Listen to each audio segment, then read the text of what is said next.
ለምንድነው የዳታ ጉዳይ ይሁነን ብለን አስበን ተቋም ፈጥረን በዚህ መንገድ የምንነጋገርበት የሚል ጥያቄ የአንድ ጤነኛ ሰው አእምሮ ቢያነሳ ተገቢ ይሆናል። ዳታን እንደ ወርቅ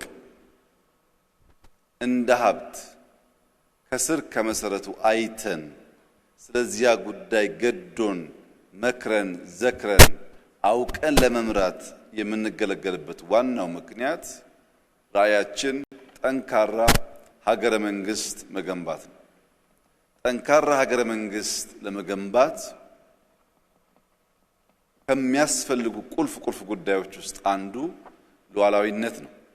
ሉዓላዊነት ሲባል የኢትዮጵያን ድንበር መከላከል ፊዚካል አቅሞቻችንን መከላከል ብቻ ሳይሆን የዳታ ሉዓላዊነት፣ የምግብ ሉዓላዊነት፣ የፖሊሲ ሉዓላዊነት፣ ሌሎችም ዘርፎች የሚጠቀሱ ሉዓላዊነቶች አሉ።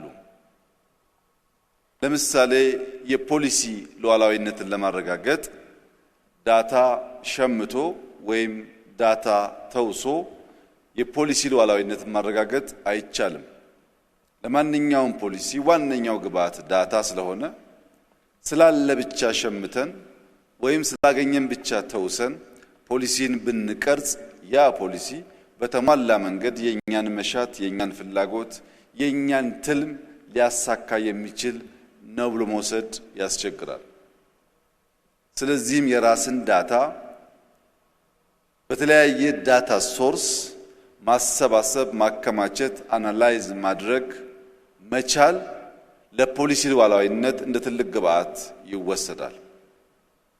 ለምሳሌ አንድ ሰው በኪሱ የያዘውን የገንዘብ ልክ ቁጥሩን ባያቅ 10 ብር ወይም 1000 ብር እንዳለው ቁጥሩን በትክክል ባያቅ እና ወደ ምግብ ቤት ቢሄድ ቀጥሎ ለሚያደርገው ውሳኔ ይህ መረጃ በጣም ወሳኝ ነው።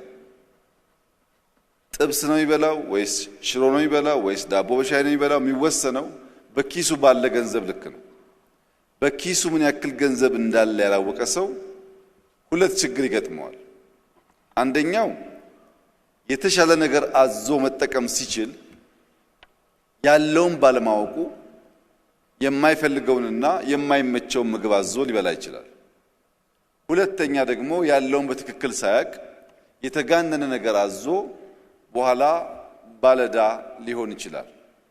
በሀገር ደረጃ ደግሞ ስናየው ኢትዮጵያ ያላትን አቅም ያላትን ሪሶርስ ያላትን የማድረግ አቅም በቅጡ ካላወቅን ሌላው ቀርቶ አሁን ዓለም ላይ በተለመደው ሬቲንግ ሌሎች ነው ሬት የሚያደርጉን በበቂ ለመገበያየት በበቂ የውጭ ኢንቨስትመንት ለመሳብ በበቂ ለመበደር ሁሉ አዳጋች ይሆናል።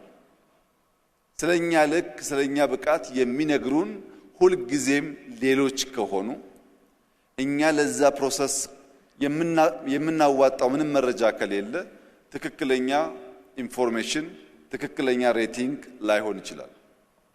ቀደም እንደተገለጸው ሉዓላዊነት ስንል ኢንዲፔንደንት እያልን አይደለም። ማንም ሀገር በተሟላ መንገድ ኢንዲፔንደንት መሆን አይችልም፣ ግን ኢንተርዲፔንደንት መሆን ይቻላል። እኛ የምንሰጠውን የምናቅ የምንቀበለውን የምናቅ ስንቀበል ወደን ፈቅደን ለሚያስፈልገን ጉዳይ መሆኑን ለይተን ከሆነ ያኔ ከየትም ሶርስ መረጃ ብንወስድ ለምን እንደምንጠቀምበት እናውቃለን። ከኛ የሚወስዱም የኛን የሥራ ሂደት የሚገነዘቡ ከሆነ በተሟላ መንገድ አምነው የሚቀበሉንና የሚገለገሉበት ይሆናሉ።